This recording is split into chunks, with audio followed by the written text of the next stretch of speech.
নমস্কার, ঘর পরিবার ব্লগে আপনাদের সবাইকে স্বাগত। আশা করি আপনারা সবাই ভালো আছেন। আমি মহুয়া। আজকে আবার নতুন একটা ভিডিও নিয়ে আপনাদের কাছে হাজির হয়ে গেছি। আজকে নিয়ে এসেছি বাঁধাকপির একটা একদম অন্যরকম রেসিপি। সারা শীত জুড়ে বাঁধাকপির একঘেয়ে রেসিপি খেয়ে যদি বোর হয়ে গিয়ে থাকেন, তাহলে এই রেসিপিটা ট্রাই করতে পারেন। গরম গরম ভাতের সঙ্গে এই রকম রেসিপিটা কিন্তু ভীষণই ভালো লাগে।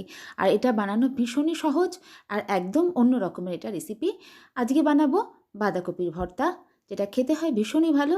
গরম গরম ভাতের সঙ্গে এরকম একটা ঝাল ঝাল বাঁধাকপির ভর্তা যদি পাওয়া যায়, তবে অন্য কোনো রেসিপির দিকে আপনার হাতই যাবে না, এইটুকু গ্যারেন্টি দিয়ে বলতে পারি। তাহলে দেখে নিন আজকের রেসিপিটা আমি কীভাবে বানাচ্ছি। বাঁধাকপি ভর্তা করার জন্য বাঁধাকপিটাকে আমরা প্রথমে ভাপিয়ে নেব। আমি বাঁধাকপিটাকে একদম ঝিরিঝিরি করে কেটে নিয়েছি, যতটা সম্ভব পাতলা করে কাটা যায়। দেখুন ঠিক এইভাবে কেটে নিয়েছি। এবার বাঁধাকপিটাকে ভাপাবো। আর বাঁধাকপির একদম ভিতরের দিকের অংশটাই আমি নিয়েছি। বাইরে যে অংশটায় একটু মোটা মোটা ডাঁটাগুলো থাকে বা একটু শক্ত অংশ থাকে, সেটা কিন্তু নিইনি। একটু ভিতরের দিকে পাতার অংশটাই আমি নিয়ে নিয়েছি। এবার বাঁধাকপিটা ভাপিয়ে নেব। বাঁধাকপি ভাপানোর জন্য আমি কিন্তু এক ফোঁটাও জল ইউজ করব না, কারণ বাঁধাকপিটা যখন আমরা ধুয়ে নিই তখনও কিন্তু বাঁধাকপির মধ্যে বেশ অনেকটাই জল জল ভাব থেকে যায়। আর এমনিও পাতা জাতীয় সবজিতে নুন দিলে কিন্তু অনেকটাই জল বেরিয়ে যায়। এই জন্য জল ছাড়া বাঁধাকপিটাকে ভাপিয়ে নিতে হবে। এই জন্য আমি এখানে দিয়ে দিচ্ছি অল্প পরিমাণে একটু নুন। নুনটা বাঁধাকপির সঙ্গে ভালো করে মিশিয়ে দিয়ে ঢাকা দিয়ে বাঁধাকপিটাকে ভাপিয়ে নেব।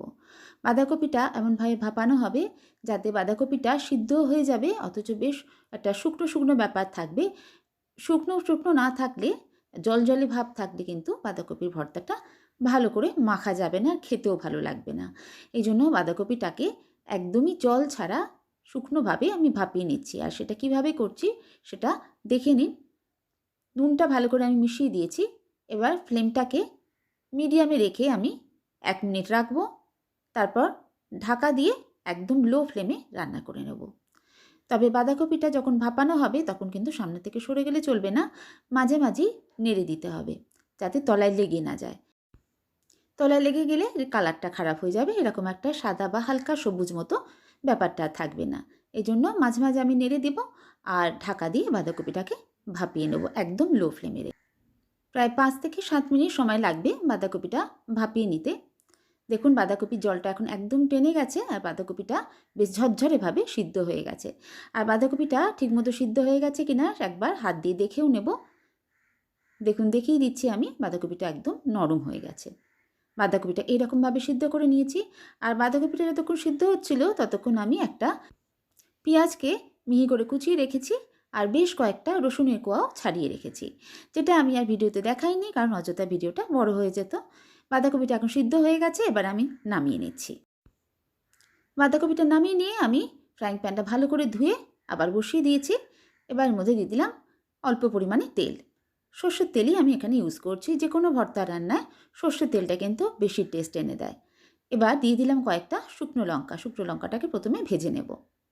একদম সুন্দর মচমচে করে শুকনো লঙ্কাটাকে ভেজে নিচ্ছি। শুকনো লঙ্কাটা ভাজা হয়ে যাওয়ার পর এবার আমি এর মধ্যে দিয়ে দিলাম 2টো কাঁচা লঙ্কা। কাঁচা লঙ্কাটাকেও আমি তেলের সঙ্গে ভেজে নেব। আর শুকনো লঙ্কাটাকে আমি নামিয়ে দিচ্ছি না, একটু সাইড করে রাখছি, এতে শুকনো লঙ্কাটা ভালোই মচমচে থাকবে। কাঁচা লঙ্কাটাকেও ভেজে নেব। কাঁচা লঙ্কাটা এমন করে ভাজতে হবে যাতে কাঁচা লঙ্কাটা একদম সুন্দরভাবে নরম হয়ে যায়। শুকনো লঙ্কা আর কাঁচা লঙ্কাটাকে এবার একটু সাইড করে রেখে এবার এর মধ্যে দিয়ে দেবো আমি রসুনগুলো। বেশ কয়েক কোয়া রসুন এই ভর্তার জন্য লাগবে, তাহলে ভর্তাটা খেতে ভালো লাগবে। রসুনটাকেও ঠিক একইভাবে ভেজে নেব যাতে সুন্দরভাবে নরম হয়ে যায় আর ভর্তা মাখার সময় বেশ একটা স্মুথ ভাব থাকে। কাঁচা লঙ্কা আর শুকনো লঙ্কাটা দেখুন এখন সুন্দরভাবে ভাজা হয়ে গেছে। আমি সেটাকে তেলের থেকে সরিয়ে সাইড করে রেখে দিয়েছি। এবার রসুনটাকেও ঠিক একইভাবে সুন্দর করে ভেজে নিই। রসুনটা বেশ সুন্দর করে ভাজা হচ্ছে, কিন্তু এখনও একটু নরম হওয়া বাকি আছে, তাই ওটাকেও সাইড করে রেখে এবার এর মধ্যে দিয়ে দিলাম একটা টমেটো। টমেটোটাকেও ঠিক একইভাবে তেলের মধ্যে ভেজে নেব। যেটুকু তেল দিয়েছিলাম সেটুকু তেলেই কিন্তু এই সব কটা আমি ভেজে নিচ্ছি। এইভাবে ভেজে একটু নরম করে যখন ভর্তাটা মাখা হবে, ভর্তার টেস্টটা কিন্তু খুবই ভালো হবে। রসুনটা এখন প্রায় নরম হয়ে এসেছে। এইভাবে গরমে রাখলে রসুনটা কিন্তু আরও সুন্দরভাবে একদম সুন্দর নরম হয়ে যাবে। টমেটোটাকেও ঠিক একইভাবে একদম লো ফ্লেমে তেলের মধ্যে রেখে ভালো করে একটু নরম করে নেব। টমেটোটা দেখুন এখন খুব সুন্দরভাবে মজে গেছে আর বেশ নরমও হয়ে গেছে।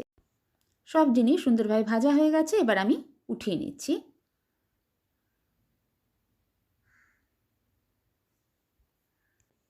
ভর্তা রান্না করা এমনিতেই ভীষণই সহজ আর খেতেও ভীষণই ভালো লাগে। তবে এই সহজ রান্নাটাকে কয়েকটা জিনিস ফলো করে যদি বা স্টেপগুলো যদি ফলো করে না করা যায়, ভর্তার টেস্টটা ঠিক অতটাও সুন্দর হয় না। এটা নিশ্চয়ই আপনারাও লক্ষ্য করে দেখেছেন যে একটা সেমই রান্না এক একজনের হাতে এক এক রকম হয়। রান্নার টেকনিকের জন্য বিশেষ কিছু পদ্ধতি অবলম্বনের জন্যই কিন্তু এটা হয়ে থাকে। এখন টমেটোটাকেও আমি একটু একটু ঘেটে ঘেটে নিচ্ছি, বা একটু যে নরম হয়ে গেছে সেটাকেও একটু স্ম্যাশ করে নিচ্ছি, যাতে মাখাবার সময় আমাদের মাখতে সুবিধা হয় আর বেশ একটা স্মুথ ব্যাপার থাকে। ভর্তার জিনিসগুলো যতটাই স্মুথ হবে, যতটা সুন্দরভাবে নরম হবে, ততটা সব কিছু একসঙ্গে মিশে গিয়ে তার টেস্টটা কিন্তু বেশি সুন্দর হবে। টমেটোটাকেও আমি এখানেই একটু ঘেঁটে ঘেঁটে নিচ্ছি। তবে তেলের থেকে আমি সরিয়ে নিয়েছি, যে তেলটা ছিল সেটা কিন্তু দেখুন এখন সাইডে আছে। আর যে শুকনো অংশটায় সেখানে আমি টমেটোটাকে এইভাবে একটু স্ম্যাশ করে নিচ্ছি বা একটু ঘেঁটে ঘেঁটে নিচ্ছি। ভর্তা মাখাবার জন্য সব কিছু উপকরণ এবার একদমই সুন্দরভাবে রেডি হয়ে গেছে। এবার ভর্তাটা মাখাবো। একটা প্লেটের মধ্যে আমি সব কিছু একসঙ্গে নিয়ে নিয়েছি। বাঁধাকপি, 2 রকমের লঙ্কা আর রসুন একসঙ্গে পাশাপাশি রয়েছে। প্রথমে লঙ্কাটাকে আমি একদম ভালো করে মেখে নেব। একটা লঙ্কা আমি সরিয়ে রাখলাম, ওটা আমি পরে গার্নিশিংয়ের জন্য ইউজ করব। হাতটা ভালো করে পরিষ্কার করে নিয়ে এবার আমি মাখাটা শুরু করছি। প্রথমে শুকনো লঙ্কাগুলোকে ভেঙে নেব। বাঁধাকপির ভর্তাটা একটু ঝাল ঝাল হলে ভালো হয়, এজন্য আমি 2 রকম লঙ্কা ইউজ করেছি। আর 2 রকম লঙ্কার টেস্টও কিন্তু অন্যরকম হয়। শুকনো লঙ্কাতে একটা ভালো গন্ধ আসে, যেটা যে কোনো ভর্তাতেই বেশ একটা ভালো টেস্ট এনে দেয়। আর কাঁচা লঙ্কাটাও একটা আলাদা স্বাদ আনে। যারা আরও ঝাল বেশি পছন্দ করেন তারও আরও 2-1টা লঙ্কা বাড়িয়ে নিতে পারেন। প্রথমে লঙ্কাটাকে আমি ভালো করে গুঁড়ো করে নিয়েছি। লঙ্কাটা যেহেতু ভালো করে ভাজা হয়েছে, দেখুন লঙ্কা যখন মেখেছি একদম সুন্দরভাবে মসৃণভাবে মাখা হয়েছে। এবার রসুনটাকেও আগে মেখে নিচ্ছি। রসুনগুলো দেখুন কি সুন্দরভাবে নরম হয়ে গেছে। ভালো করে সব উপকরণ সুন্দর করে মেখে নিতে হবে। ভালো করে যখন সব কিছু একসঙ্গে মিশে যাবে, তখনই এর টেস্টটা বেশি ভালো হবে। রসুন আর লঙ্কাটা ভালো করে মেখে নিয়েছি, দেখুন খুব সুন্দরভাবে মসৃণ করে মাখা হয়েছে। এবার আমি এর মধ্যে দিয়ে দেবো কেটে রাখা পেঁয়াজগুলো। পেঁয়াজগুলো এর সঙ্গে মাখবো, তার আগে এর মধ্যে দিয়ে দিলাম অল্প একটু নুন। মনে রাখতে হবে যে বাঁধাকপিটা যখন সিদ্ধ করেছি তখন কিন্তু আমি নুন দিয়ে সিদ্ধ করেছি, তাই একসঙ্গে বেশি নুন দিলাম না, পরে চেক করে দেখে নুনটা দেব। পেঁয়াজগুলোকেও এবার একসঙ্গে সব কিছুর সঙ্গে মেখে নিচ্ছি। একটু ধৈর্য নিয়ে এইভাবে ভালো করে মাখলে ভর্তার টেস্টটা এতটাই ভালো লাগে যে আপনি এটা মাছ মাংস ফেলেও খাবেন। এবার বাঁধাকপিটা দিয়ে একসঙ্গে মাখবো।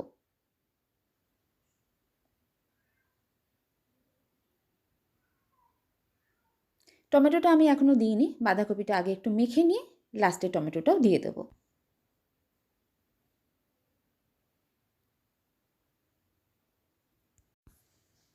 বাঁধাকপিটা ভালো করে মিশিয়ে নিয়েছি, এবার এর মধ্যে দিয়ে দেবো টমেটোটা।